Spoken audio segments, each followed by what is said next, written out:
Hi there, this is Lois, and welcome to Within Living. So here at Within Living, whether it's here on YouTube or on my website at withinliving.com, all my conversations are about spirituality, right? But with a specific focus on consciousness. And when I say consciousness, what am I talking about? I'm talking about living in an awareness, a conscious presence, right, of who you really are within. Because the true you is not really the body thing we love so much out here. No, the true you is within you. It is the God presence within you. Some people call it the Christ presence. Some people call it the God presence. Some people even call it the universe, right? It is also commonly called the soul, or some people call it the spirit. And in the science, they call it the subconscious mind. It's all the very same thing at the end of the day. And it is energy. It is pure energy. It's not a man. It's not a person apart from the person of you. It is energy taking on the form of you. And it is the real you. So yes, all my conversations are going to be focused on taking you back within to discover who is really this real person going on inside of here and coming in alignment with it. My platform is dedicated really to bring forth content that is supportive of those who are on their spiritual awakening journey. Because once we've been awakened, you have that jolt, right? We wake up to recognize and realize that we're more. There's so much more. We're so much more than flesh and blood. More than the human experiences we've been having. But if we're more, who is the more, or what is the more? And then coming in harmony with it. And yes, my content is going to be thought-provoking. Yes, it is.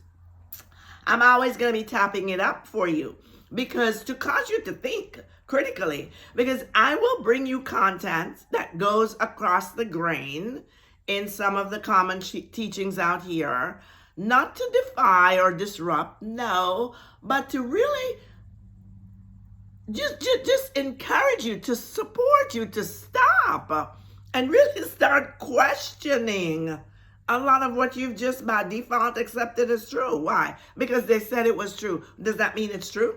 And does it mean it's true to you? Because what is truth? Truth is absolute. Truth is God. Truth is the source, who we call God anyway. Truth is unchanging, can't change. Truth is irrevocable. Truth is infallible, means truth can't fail, can't break, can't change. So again, I'm always going to take you back to truth within you. All right. So for those of you who are new here, I'm so happy to have you here. Thank you so much for coming. And for you, my loyal, regular subscribers and viewers, you guys know I love you so much. And I so appreciate you being here every week. Truly, truly do. Thank you so much for sharing, liking, and sharing our videos, because it does help the algorithms and helps with YouTube to give us more visibility so that we grow. It's important to me to share these messages to help as many people as I can. So help me to do that. And before we dive into the conversation today, I want to say thank you to those of you who have signed up for the newsletter. I think we finally got those bugs worked out, and it's working really great now. All right. I want to also give special recognitions and sincere appreciation to a couple of people here who have been so kind and generous in their thank you. Super thanks. So to Camilla S. from Australia, thank you so much, Camilla. To Stacy C., thank you so much. To WS724, I sincerely appreciate that, and I thank you so much. And to Mariah01, thank y'all so very much for appreciating what I do, because that's an expression of your appreciation of, it's not Lois, not the personality, no, but the God presence of me bringing forth these messages. So thank you. Thank you very, very much. I appreciate you appreciating what I do. So thank you. And for today now, I have another juicy conversation for you, right? Before I tell you the conversation, start the conversation though, I want to encourage you, please go and check out my self-concept course. Look in my description box and you're going to find yourself a coupon there, right? Because at the end of the day, my people, listen, all of your life experiences are going to take you back to your self-concept. They just are. You only experience who you believe you are. And you don't change who you believe you are just by knowing it or having a thought up here. Do I need to sell courses? No, that's not what this is about. No, not at all for me. I'm here to help and support you. So again, do yourself a favor. For today's conversation now, I want to title this one, Embodying Who You Were Meant to Be. And what does that mean really? Who were we meant to be in the first place? And what does embodying that mean? So let's take a look at the word embody. Embody means to experience or express and live out a spiritual truth. Again, let me say it. Embody means to experience, express, which means demonstrating out, and live out a spiritual truth. So let me just stop here and ask you the question. Do you believe that your life today as it is,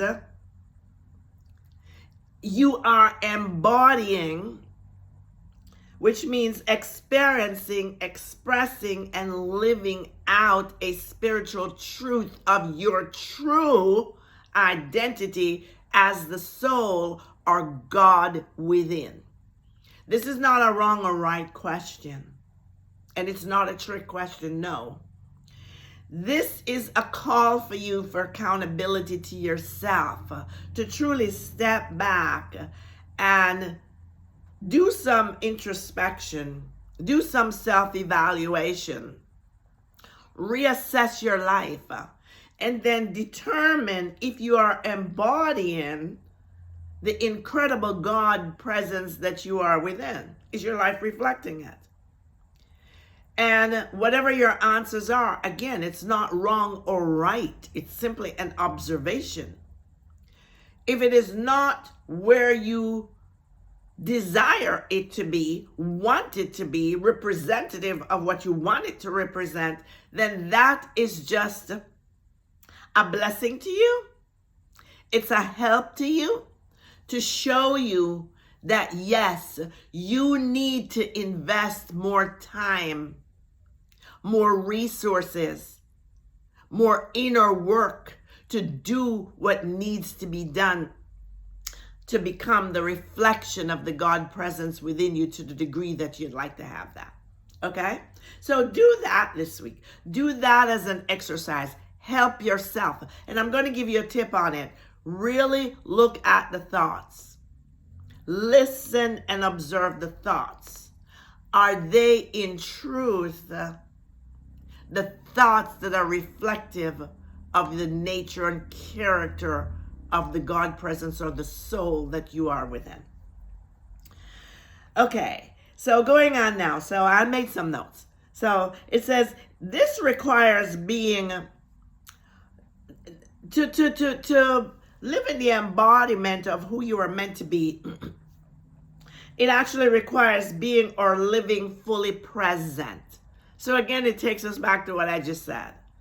Be aware of your thoughts, especially the thoughts that are reactive, because they're coming out of an automated pattern from the subconscious mind where it's just a reaction. It's not a response. It's a reaction. They're automatic. They become a behavior, in other words. It's a habit. So, again, the embodiment, living in the embodiment of who you were made to be, it is an interconnectedness that you must have of the mind. So this interconnectedness is the connection or interconnections of your thoughts, your feelings, emotions, your body, yes, and your soul. They're all interconnected. So what you're thinking in the thoughts become the emotions in the body.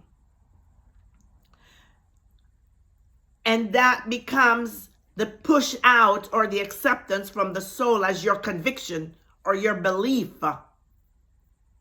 So they're all interconnected. All your thoughts are interconnected. They're affecting your body, whether you're aware of them or not. And they're impressing your soul. And if they impress your soul, who is the God of you, they have to become your experiences. You have no way around that.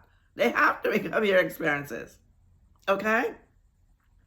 So, you, in order to really live in the embodiment of you, you have to begin to, as I said previously, be more mindful. Be present and mindful with thoughts, with feelings, with emotions. But you also have to learn to be more trusting to your intuition, which requires spending time being in tune with yourself. So my friend, if you've not discovered or come to the realization yet that self-love is the most important love you can give, not the love of your SP so much or your partner. You can't love someone else more than you love you. You just simply can't. It's a fallacy. It's not true. It's delusion. Because how are you going to give something you do not have? How are you going to give something you do not have? So if you're not really loving self, and you're not loving self first above all others, then my friend, I'm here to tell you the love that you're loving, the partner, the SP, the mate, the children, the whatever, it is out of need and not out of overflow. Because you can't give what you don't have. So to live in the embodiment of who you are takes us back also to self-love. If we don't have self-love, we cannot love another. We're to do unto others as what? As we do unto ourselves. So how are we going to truly love ourselves, love others if we're not loving ourselves? And when I say loving ourselves, I'm not talking about loving the body. Oh God, yes, we love the body. I do. But that's not what I'm talking about. I don't love this here body any more than I love the essence of me. I'm talking about loving the part of you that you can't see physically. You can't feel it physically. You can't taste and smell it, no. But you can experience it. You can discern it. You can have intimacy with it. Intimacy like none other. That's what the part of you called the soul. And it is the true you. And why can't you not touch it, see it, smell it, feel it? Because it is an infinite, invisible, physically invisible, not spiritually, energetic being. It's energy. It's energy. It's energy. It's all around you. It's right here. We call it the air. It's energy, and it's you. So you have to develop this trusting intimacy with yourself in relationship. And you have to begin to become intuitive to it. You have to listen to it. You have to hear it. And you have to learn to trust it. You have to trust it even when you don't understand it, because it is not your logical mind. It exceeds the capacity of the logical reasoning part of your mind. Your intuition, who is the soul, at times, from my experience, it will tell me to do things that are counterintuitive to what society or anybody else will tell me to do, but it has never been wrong. Never. Because it cannot be wrong. It is infinite. So even when it's guiding you in a certain way you're not understanding and you're thinking, well, this doesn't even make sense. How can this be? Trust it. You simply trust it. You trust it. You follow it. You do what it is asking you to do. You go where it is asking you to go. You get done what it is asking you to get done, even when logically it does not make any sense. Because again, it is infallible. Your soul is infallible. It can't fail. If it can't fail, then it doesn't have to make logical sense. So,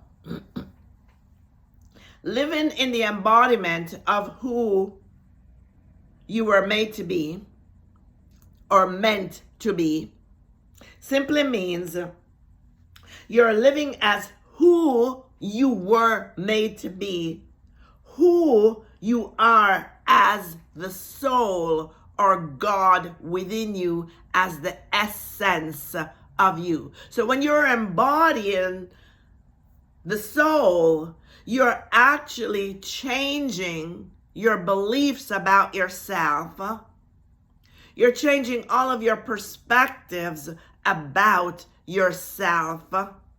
And you're coming in harmony with the beliefs, accepting as true to you the nature and the characteristic of who you truly are and have always been as God within you, the soul. So you're really just, in your embodiment, you're saying, I'm coming back home to who I was always meant to be. I am God. I've never been separated from God. Me and God are the one. So if me and God are the one, then I'm God and God is me. And whoever God is. So let me ask you a question. Let me stop right here and ask you a question. So if, let's say, you look at your life and your life has been contrary to the nature and the characteristic of who God is, and you're saying to me, well, you know, Lois, I really believe in God. I really believe that God is good. And I really, really and truly believe that God loves me. And yes, I believe that God lives inside of me. And I'm almost trying to believe, I'm almost there where I'm believing that me and God are one. But your life is reflecting the contrary. How do you suppose that can be? There's a disconnect there. So that tells me that it's mental assent. You haven't done the inner work. People, inner work takes time, okay? It's not magic. You did not develop the behavior, the habits, the patterns you have in your brain. You did not develop them overnight. No, it's been a lifetime. However old you are, you've been developing them from you were about 6, 7 years old. When a baby is born, it is born pure God. A baby sees everything and marvels. Have you ever noticed when they just come out the womb, they're just in awe and amazement. They're innocent, they're pure. And we start teaching them and corrupting them. No, you can't do this. No, you can't go do that. No, you can't go here. No, you can't do that. This is the religion that's right. That's the religion that's not right. Those people can do this, but we other people can't do that. We, humanity, have indoctrinated them to take them away from their God presence. So in your awakening, all you're doing is going back to the innocence of that newborn and coming back in harmony and alignment with that identity of the true you. The baby came out the womb embodying its true identity. And so in your awakening, you're simply going back to that. So in order to go back and harmonize with it, we have to have an understanding of what are some of the natures and the characteristics of it. Who is it? What are the natures and characteristics of it? So here are just some of the qualities of the soul, the you, the true essence of you. Not your life experiences, the you that you must come in harmony with. It is pure, absolutely perfect, pure. It is peace. It is love. It is joy. It is bliss. It is power. It is knowledge. And these are all considered fundamentals of, or the foundations of all the other virtues and powers of life. So I'll repeat them to you again. You are pure, absolute purity, perfection. You are peace, you are love, you are joy, you are bliss, you are power, you are knowledge, infinite knowledge, you are royal, you are wealthy, you have already been wealthy, you are the wealth itself. And those are the foundations for all the other virtues and powers of your life.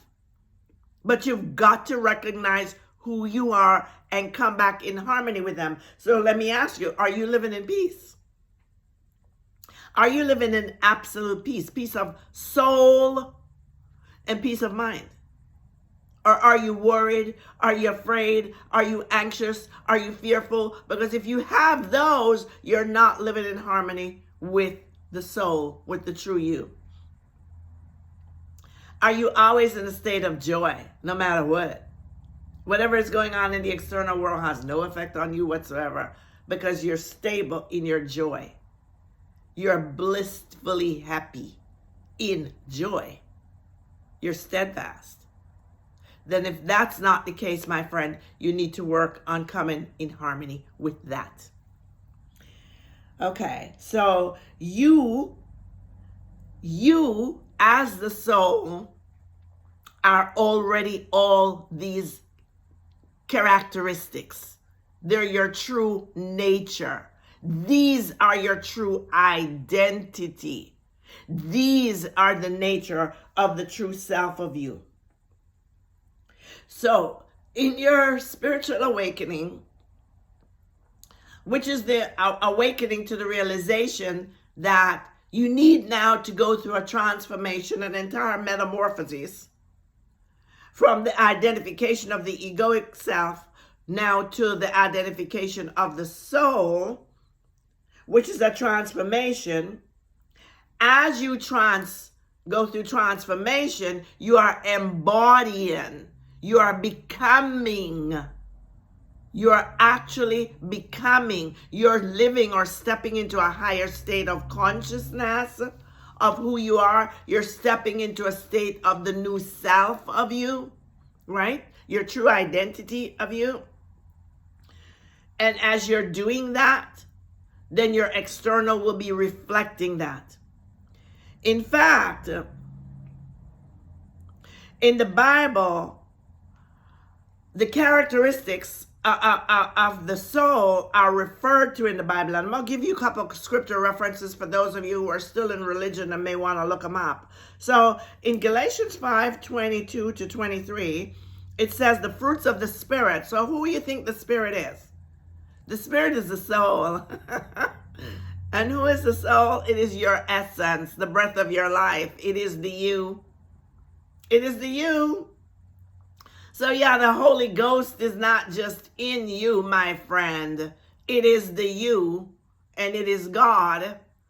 And so in Galatians 5:22-23, they say the fruits of the Spirit are love, joy, peace, patience, kindness, self-control. That means discipline of your thoughts. Goodness, faithfulness, gentleness. Okay? And then in Philippians 4:8, it says this. We are to think thoughts. We are to think thoughts of whatsoever things are true, whatsoever things are honest, whatsoever things are just, whatsoever things are pure, whatsoever things are lovely, whatsoever things are of a good report. If there be any virtue, goodness, and there be any praise, gratitude, and thanksgiving, think only on these things. This is the actual transformation of your concept of self. This is the solidity that you want to come to where you've so disciplined and retrained the mind to think in a way that is in harmony with the reflection of your soul until the mind has, the brain has formed a new neural pathway for you and it has become your intuitive way of thinking. This is the transformation of your spiritual awakening. This is actually the transformation of your spiritual awakening. It's not just getting saved on Sundays and raising hell on Mondays. No, getting saved is you saving you. You saving you. And how are you saving you? Because there's no God outside of you. You're simply saving you by changing the perspective of who you've believe you've been and living as, and bringing that in alignment to who you truly are and living as that. And that, my friend, is going to take a commitment. It is going to take your diligence, and it is going to take your earnestness. You have to be consistent and persistent with them things up here called the thoughts. And it's only by doing that that you're going to actually have real transformation. Anything short of that, it's mental descent. That's why you can think and say, yes, I believe that. How come I believe that and I accepted that, but these other things are happening? Because you were not transformed. Transformation means a dying. You have to die. Die to the old way of being and be resurrected. Come anew. Raise up the God presence in you. Let it be the dominant personality of you, not the old egoic self. Okay? That's what it is to embody who you were meant to be. The soul's characteristics are pure, unchanging. It is the source of life itself. It is truth, and truth is infallible, can't fail. Truth is absolute. You can't add to it, and you can't change it, and you can't deduct from it. It is. Anything external of truth, external of God, is facts. Facts have particles of truth, but it is not absolute. Only the truth is absolute. Okay, another characteristic of the soul is that, as I said before, it is love, it is peace, it is eternal. It is undividable. You cannot divide it. My friend, when they tell you that you're a fragment of God, it's a lie. It's not true. It's BS. It's a lie. God cannot be fragmented. If God was fragmented, then you would just be a spark of God, a little particle of God, a little part of God. And that is not true. If God is fragmented and can be fragmented, then God cannot be absolutely whole, perfect, and complete. God can't be whole. How are you going to be whole if you're fragmented? God can't be whole. It's a lie. It's a religious lie. One of the lies from religion. I'm sorry. Right in the spirituality community here, they're teaching that as well. It's a lie. It's not true. God became you. God didn't come a little part of God becoming you. No. No. God became you. God, all of God, yes, became you. All of God is the essence of you. It's the breath of life of you. It's the existence of you. It is the soul of you, or who some of us call the spirit or the Christ presence. This is why you can never be fragmented or separated. So how are you seeing you? As we come to the end of this video for today, I started off by saying that I wanted to talk about embodying who you were meant to be. So at the end of the video now, then I'm asking you, who do you see yourself as being? Who are you most identifying with? Are you most identifying with the egoic self? All the life experiences, all the limitations, all the fears, all the insecurities, all the insufficiencies, all the rejections, all the victimizations, being a victim? Or are you identifying with, I am loved and adored. I can't be divided. I can't be separated from God. I'm always whole, perfect, complete. I'm pure. I'm joy. I'm joy no matter what. I am love and adored. I am love itself. And because I am love itself, I've got so much love, I don't need to get love. I want to give love. How are you seeing you? Add that to your exercise for this week. and go through and do a thorough assessment. See how you've been seeing yourself. And then based on the nature and the characteristics that I've shared with you today of the soul, go back and begin to come in harmony, in alignment with your true identity. Spend some time with yourself this week. Really spend some time within, connecting with your soul, asking for the guidance of your soul, and really doing your inner work, doing your part, okay? To come in alignment with who you truly are. So that's going to be it for this video. But until the next time, y'all know I love you to pieces. I certainly do. I thank you for having been here. Thank you for being here. I enjoy bringing these videos to you. And I want to really thank you for being here. So I will see you again in an upcoming video soon. Bye-bye for now.